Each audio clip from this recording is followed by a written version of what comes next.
Chapter 7. Pilgrimage. Our departure from Far Harbor was more complex than I would have preferred. We secured the services of several boats and paid well for their crews to prepare to leave immediately. The acolytes took their time figuring out which boats they would be on, while I had to keep all of the island's creatures contained in their cages. Instead of keeping the creatures above ground, I kept them in a large cavern underground that I continually moved as we went. This kept the creatures out of sight, but within range if we needed them for food, resources, or for other uses that I could think of. Getting the boats lined up, loaded with passengers and supplies, and then moved away from the dock so the next boat could come in made for a cumbersome start. Once everyone and everything was loaded, the small fleet left the port. This trip would take much longer since we weren't returning to the Nanako residence pier.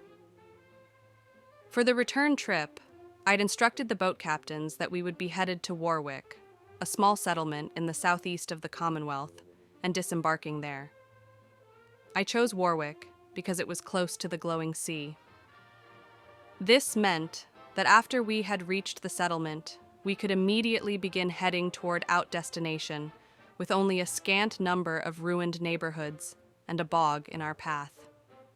Going by boat would save us a few days' worth of walking, possibly even a week or more when considering how many raiders, creatures, and the entire city of Boston would be in our way if we had simply returned to the Nanako residence. No sense in going through all of that hassle when we could simply skip it all. The trip by water took nearly a day, but thankfully the waters were relatively calm. Mine was the first boat to dock at Warwick. I explained that a number of other boats would be coming in so that my congregation could join me. It took me a few minutes to work out a deal with the settlement's leader to allow us to stay the night. For a single night's accommodations, I offered to have my followers work through the night to construct a wall that would secure the settlement. The locals wouldn't even need to lend a hand. That seemed to seal the deal. When the locals had gone to bed, I allowed the congregation to sleep, while I quickly summoned a stone wall that was 12 feet high and 3 feet thick to cut the settlement off from the peninsula it rested on. The next morning, the locals woke to amazement at the sight of the wall, while we thanked them for their hospitality and took our leave. I could feel the glowing sea from Warwick. Its dense collection of radiation congested my senses like a bad cold. I had thought that the ocean's radiation was considerable, but nothing could compare to the sea's harsh environment. Its existence made me curious about how this world's physics differed from my original world. Nuclear bombs had been detonated in tests and in war there as well, but nothing had resulted in anything like the glowing sea. Perhaps it had something to do with the entity's presence that affected the world in such a way. I couldn't think of anything else that would explain why the radiation hadn't dissipated over time.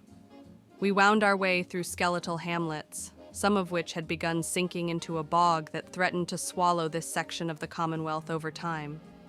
While the radiation seemed content with its influence over the world, Mother Nature looked to be hell-bent on reclaiming what she had lost to humanity. We pushed through the tepid, noxious waters, through the grime and the muck, till we reached dry ground once again. Here, the land was cracked and charred. The air and sky began to change from the blue-gray of midday to a puss yellow, with swirling green fog that threw a haze over our vision. I waited to begin absorbing the radiation when the congregation began mentioning the levels of rads they were experiencing. I winced as I tried to absorb all of the radiation as quickly as I could.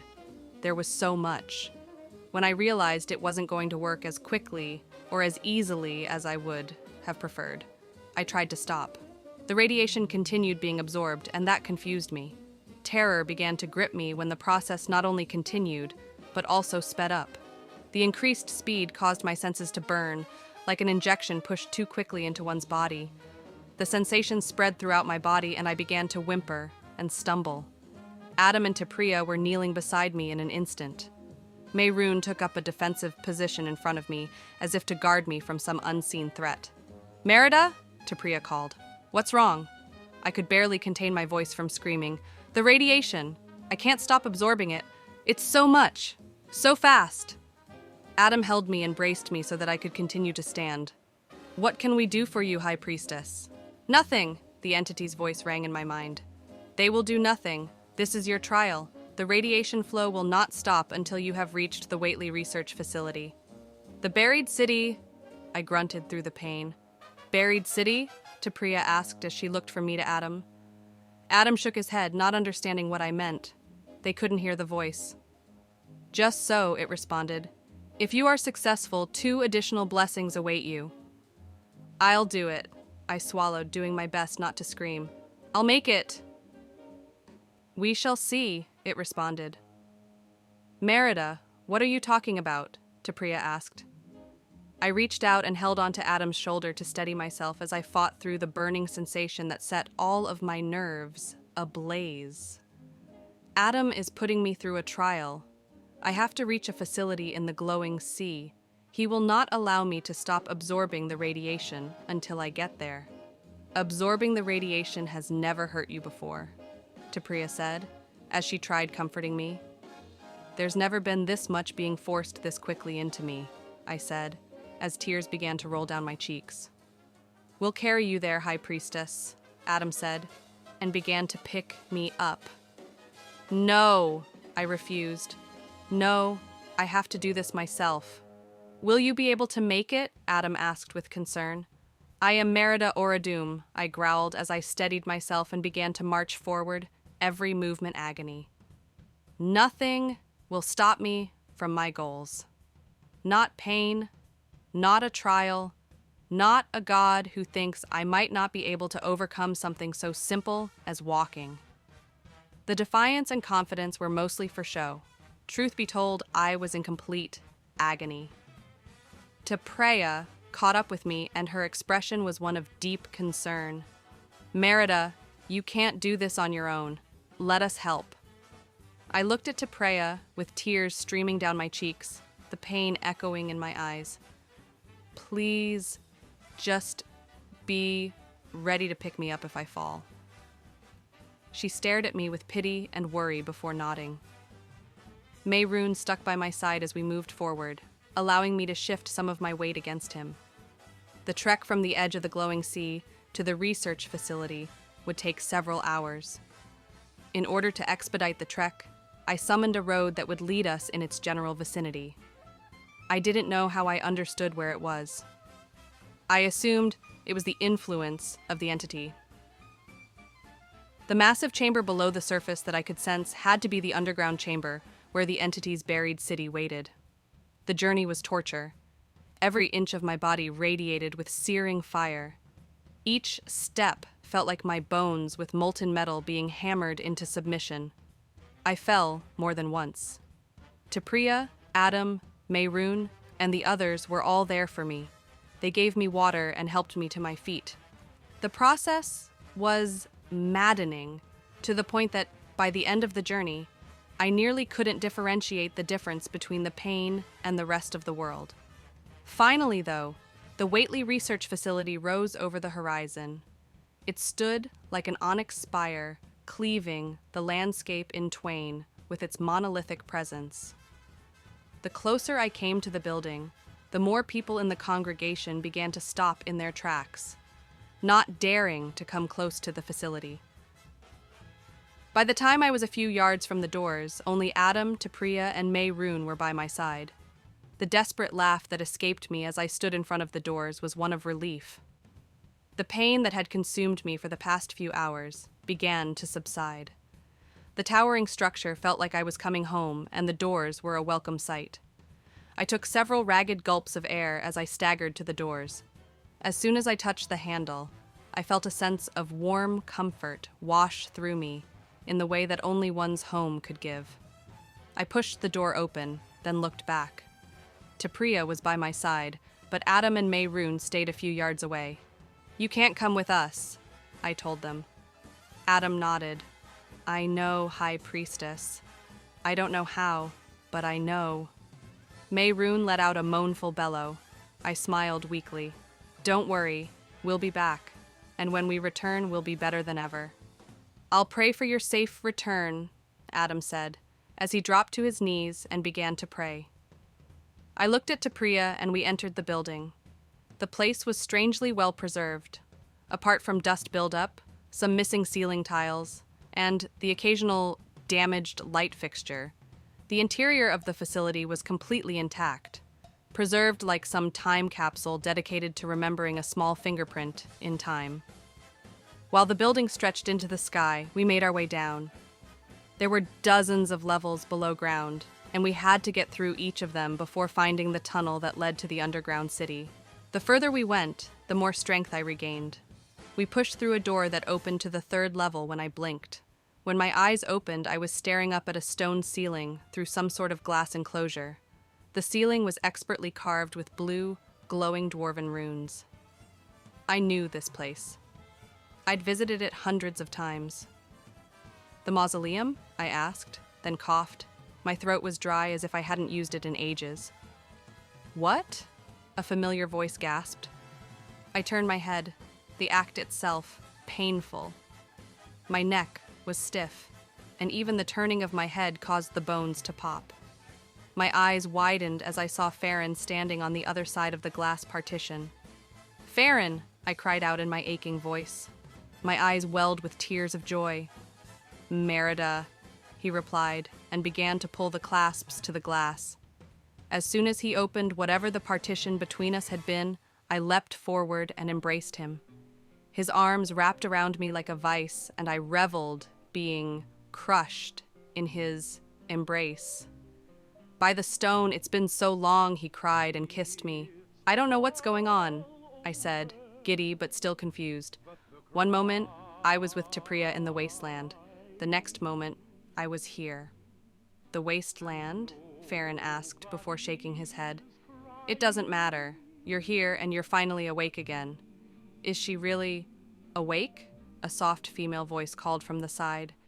I turned to look at what was almost a spitting image of myself staring back at me. What? I asked. What's going on? Who's this? Farron held me tight. That's right. You wouldn't know, would you? This is strange, T'Preea said. I was back in the research facility in the blink of an eye. I stopped and looked around desperately. No, I whimpered. No, no, no, no, no. I was home. I was back. I was with Farron again. What happened? How am I back here? T'Preea looked at me with skepticism. Merida? What are you talking about? I only said the look in your eyes was strange. I slumped to the floor and buried my face in my hands. I screamed, not just sadness, but in frustration, because I could still smell Farron's scent on my skin. It's not fair, I sobbed. I was home. I saw Farron. I held him and kissed him. Then I was right back here again. What do you mean? T'Preea asked. You haven't been gone at all. You just had this far-away look in your eyes. Are you telling me you were somehow back in Thedas? I sobbed and nodded. I don't know why, but I was in some sort of bed with a glass top. Farron was standing there, and so was some other dwarf that looked nearly identical to me. What happened? T'Preea said curiously. Nothing, I replied dejectedly. I woke up and saw Farron. He opened the glass to let me up. We held each other, and then I was back here again. T'Preea looked around. I think this place might be messing with your head. I've been getting creepy vibes from it since we stepped inside. I stood and collected myself. That makes sense. This place is a focal point for the power of an eldritch being. Our destination is one of its shrines beneath the building. And what are we going to do when we get there? T'Preea asked as she helped me up. We're going to grow, I replied. But first, I think we should find the director's office. Why? What's there?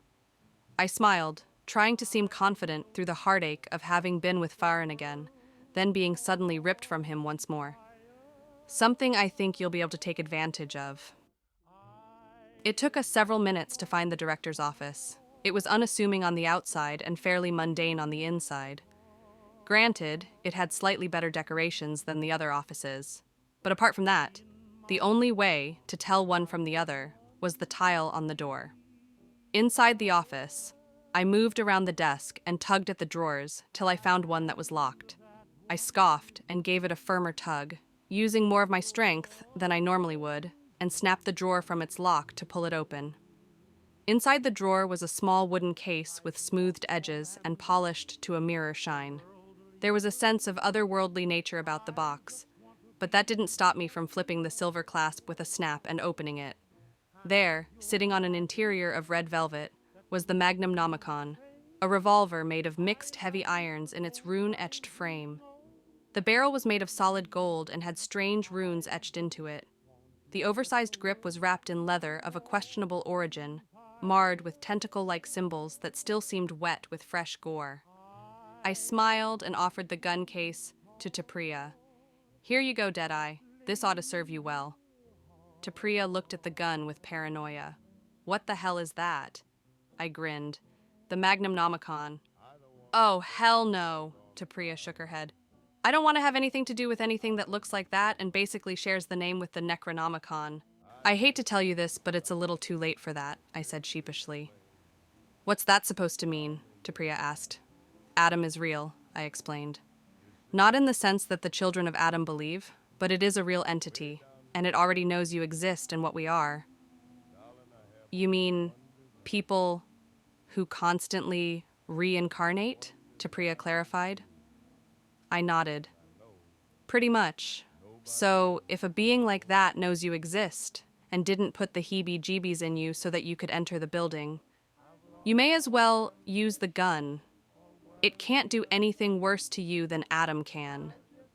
"That's both fair and terrifying," T'Preea sighed as she took the revolver from its case and placed 6 rounds into its cylinder before locking it in place, then slipping it into her belt. "We'll need to get you a holster," I pointed out. "Oh yeah," T'Preea replied sarcastically. "I'm sure there's some madman eating bugs somewhere that would be more than happy to donate the leather to match it." "Don't joke like that," I warned. "It might take you seriously and make that happen." T'Preea shivered. "Yeah, never mind. I'll shut up. There should be an elevator nearby that will take us down to the lowest level," I said. "Let's go find it." It took us a few more minutes to find the elevator. We took it to the lowest level, which opened up into a large warehouse.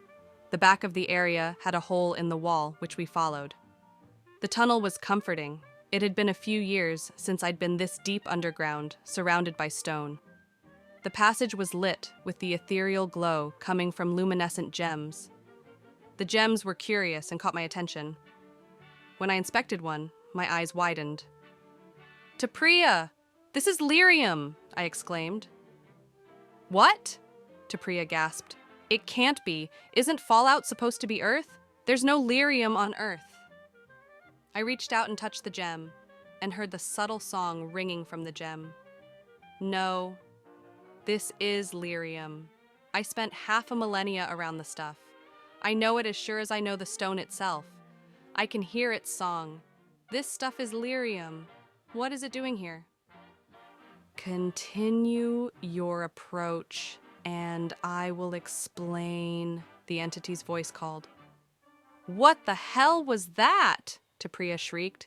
I looked at her with an expression that told her she wasn't going to like the answer. "Adam, what have you gotten us into?"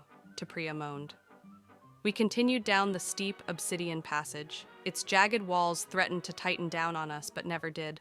The further we went, the hotter air became, threatening to choke us. The tunnel was clearly man-made, chiseled haphazardly, but without a single vent to move or clear the air.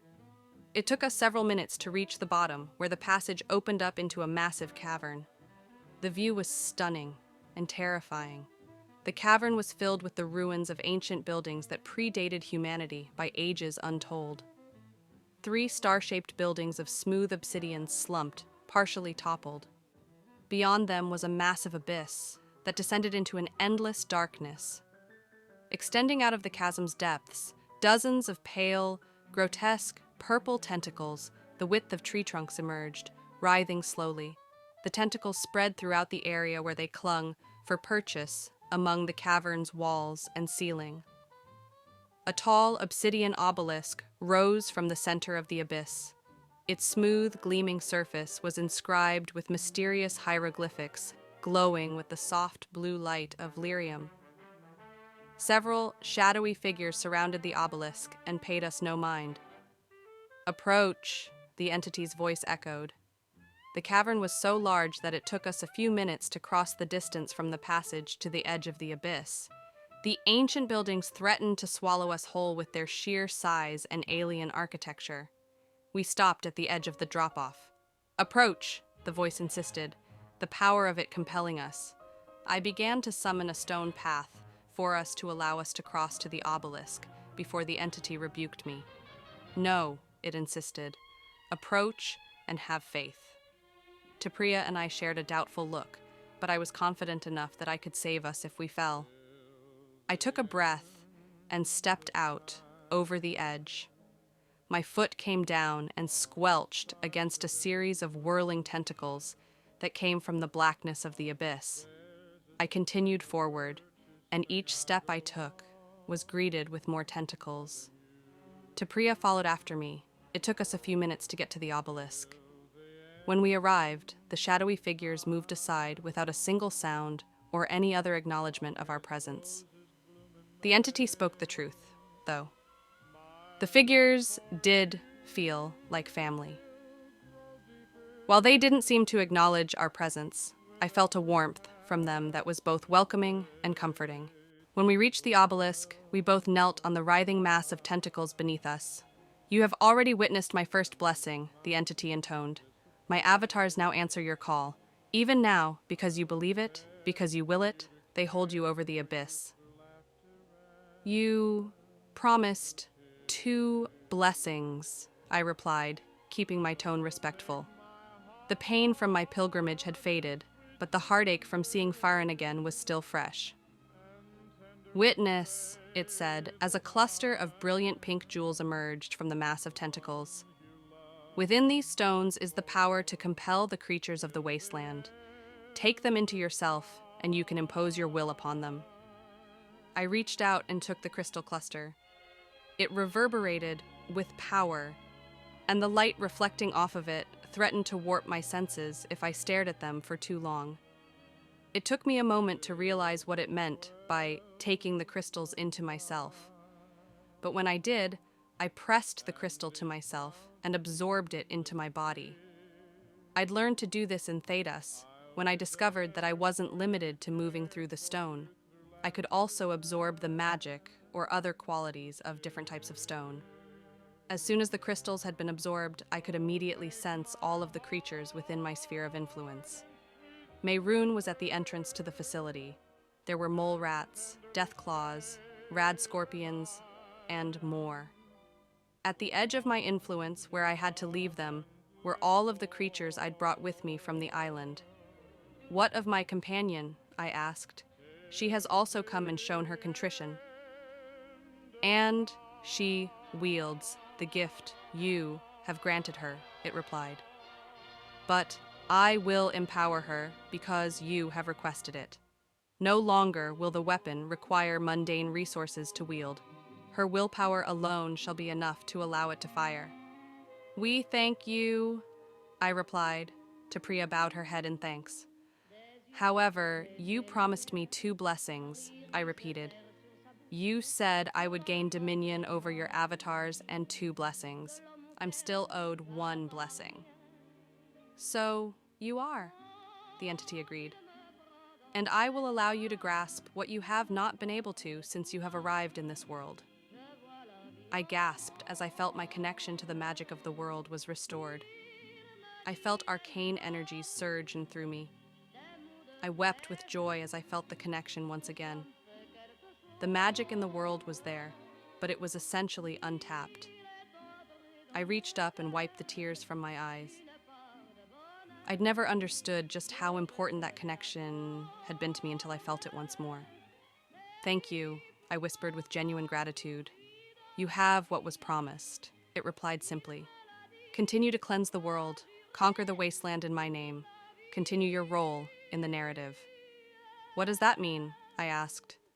You will learn, it said cryptically. Go now. Take what you have gained from this place and use it to continue your work. Gladly, T'Preea said, happy to gone from the ancient ruins. Thank you for your help, I replied. We stood and turned to leave. The wasteland awaited us. I, with my magic, now returned to me, control over the tentacle-like avatars of the entity, and control over the creatures of the waste, and T'Preea with the Magnum Nomicon and the ability to fire it with her willpower. We entered curious and unsure. We left empowered and prepared to bring the wasteland to heal.